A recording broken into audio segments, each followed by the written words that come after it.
Welcome to the Cats Tracks podcast. My name is Emmett, and this is the first episode of the show. The focus of today's episode is bringing attention to the contemporary Vancouver-based organization called the Urban Native Youth Association, also known as UNYA. This organization works to relieve some of the inequities affecting Indigenous youth in and around Vancouver by empowering and supporting them. According to Emmeline Saucon-Huberty, an inequity can be defined as injustice and unfairness, a situation where bias is being perpetuated. Unfortunately, Indigenous peoples in Canada often suffer from systemic inequities such as poor healthcare and education. In this episode, I will be arguing that UNYA is a terrific example of Indigenous resistance against education inequity in the modern day because it provides Indigenous youth with greater access to educational services. There is an exciting show planned for today, so make sure to stay tuned, leave a like, and share our show.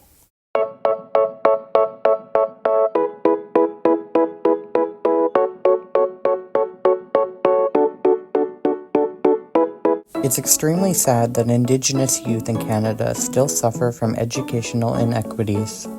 Although levels of education have been shown to be increasing among the Indigenous population of Canada, this inequity still remains in statistical data.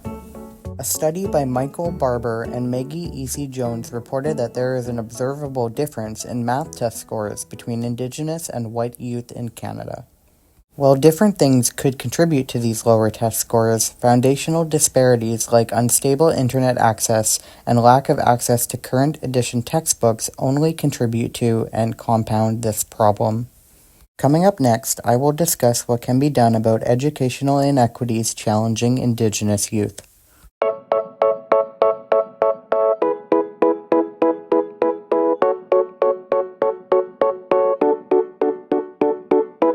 Vancouver's Indigenous population has long prospered and resisted against educational inequity. Resistance is defined as Indigenous communities fighting back against the attempted control of their communities and the erasure of their cultures.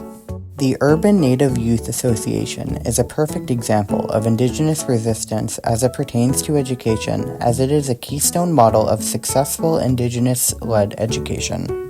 For instance, UNYA's Native Youth Learning Center, or NYLC, provides accessible opportunities for Indigenous youth to achieve their educational aspirations. For example, they provide stable internet access to combat internet service inequities and opportunities to help youth get their volunteer hours required to graduate. They also provide services for youth to navigate employment, which is often a concern for young people just starting out after graduation. Despite this, educational inequities are still alive and well.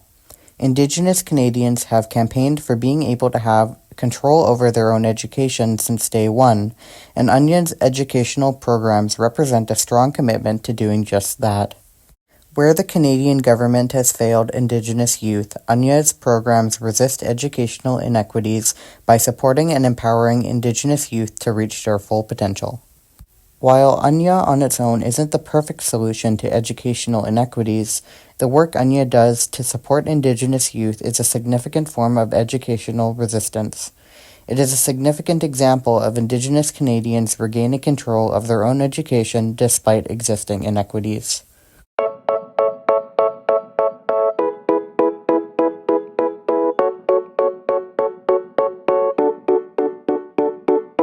An exciting development has come up in the past year that is worth celebrating. The Urban Native Youth Association has raised a significant milestone in the past year. They have been able to pull together the money to build a new community center in Vancouver. This community center will include new opportunities for learning, including classrooms, media labs, and art studios, and will replace the organization's previous space, which was reportedly in need of a bigger and upgraded space. Due to UNYA providing necessary services for relieving educational inequities, it is extremely exciting to see the organization get access to a better and bigger space. Additionally, it is incredibly encouraging to see BC's political leaders on board with the building of the community centre.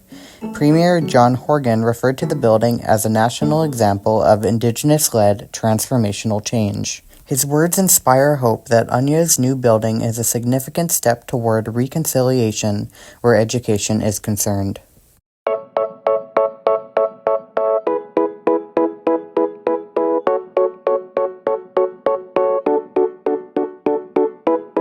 There is still much more that can be done to alleviate educational inequities suffered by Indigenous Canadians. UNYA's programs and services are a significant example of Indigenous resistance against educational inequities in the modern day. Here at Cat Tracks, we're looking forward to seeing UNYA's new building and all the educational opportunities it can offer to Indigenous youth in the future. This brings us to the end of the episode. Thank you for listening to Cat Tracks. Before you go, make sure to show some love for UNYA by checking out their webpage. Their webpage link is listed in the description. See you next time!